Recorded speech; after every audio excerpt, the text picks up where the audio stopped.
Bismillah, alhamdulillah, atas nama Allah, Sang Maha Pengasih, Sang Maha Penyayang. Segala puji milik Allah, Tuhan semesta alam. Salawat salam senantiasa tercurah, terlimpah, terucap di dalam mulut kita, terasa tersambung di dalam kalbu kita, kepada yang mulia junjungan paduka Rasulullah Shallallahu Alaihi Wasallam.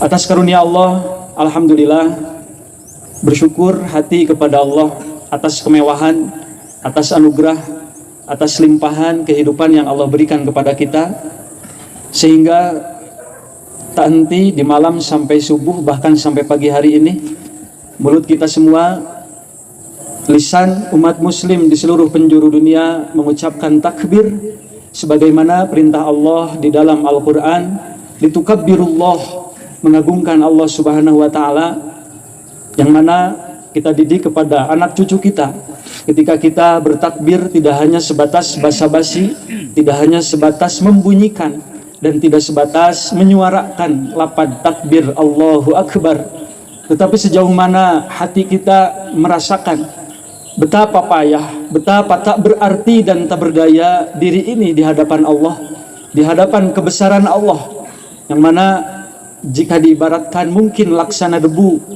yang dibandingkan sebesar planet bumi, manakala kita merasakan kebesaran Allah Subhanahu wa Ta'ala.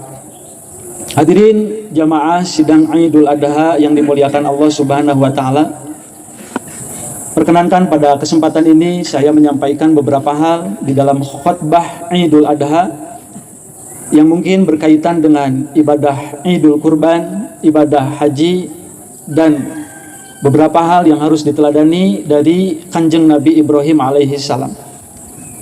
Ketika kita sebagai umat muslim mendengar kata kurban, mendengar kata Idul Adha, mungkin yang pertama kita bayangkan adalah sapi, domba yang akan disembelih.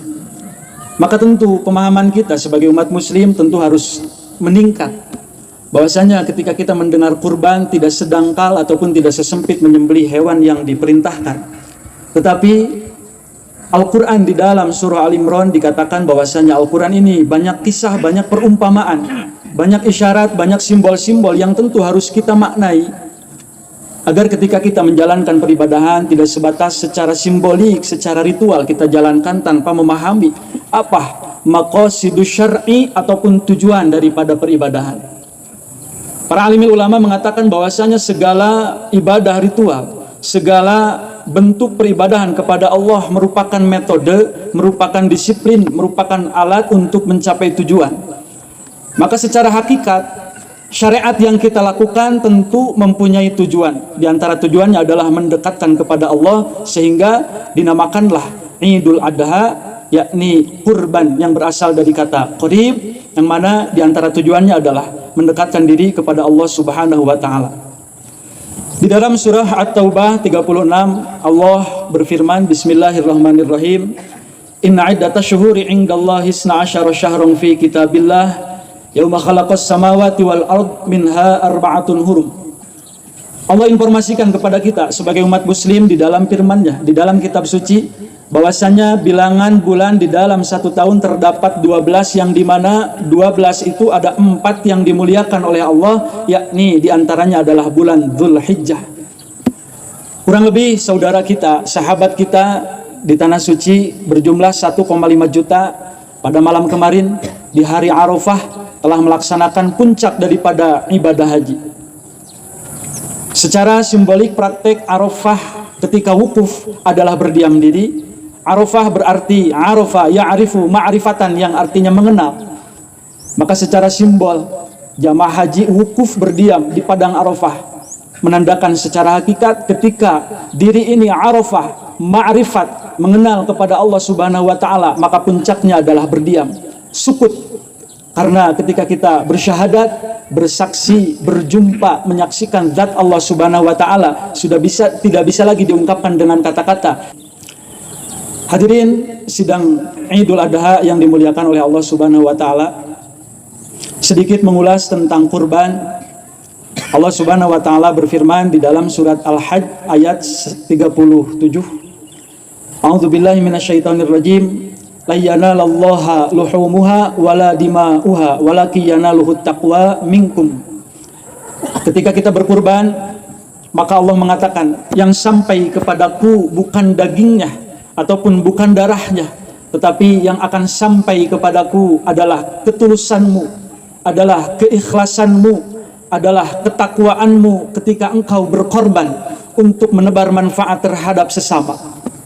Maka ketika kita berkorban, ketika kita menyembelih yang disyariatkan oleh abad tauhid Kanjeng Nabi Ibrahim alaihissalam, yang di dalam satu hari satu malam kita sebut namanya sebanyak 17 kali di dalam tasyahud akhir, karena Kanjeng Nabi Ibrahim mengajarkan totalitas, mengajarkan kepasrahan.